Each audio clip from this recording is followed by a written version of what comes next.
Добрый день!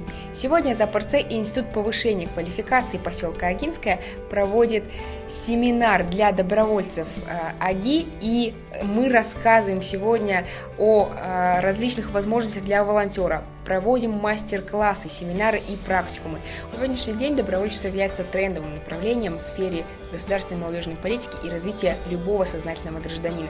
Очень здорово наблюдать именно в районах Забайкальского края хорошую, большую, классную команду молодых профессионалов, которые готовы творить, созидать и делать этот мир лучше.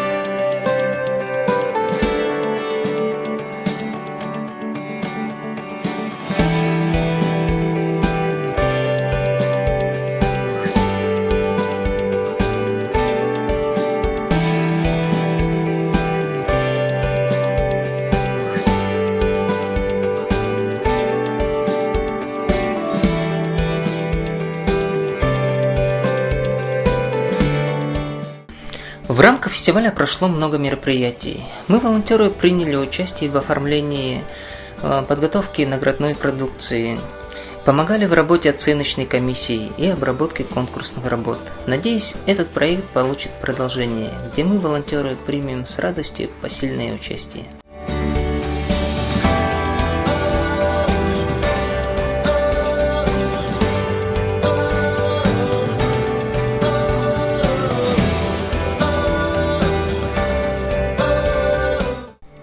Проект волонтеров фестиваля бурятского языка был направлен на повышение компетенции добровольцев Агинского бурятского округа для сопровождения ключевых мероприятий по сохранению и развитию бурятской культуры и языка. И я думаю, мы этой цели достигли. 100 волонтеров со всего Агинского округа прошли обучение и помогли организовать более 10 мероприятий в рамках фестиваля бурятского языка. И от всей нашей большой команды хотим сказать большое спасибо Фонду культуры за оказанное доверие и поддержку.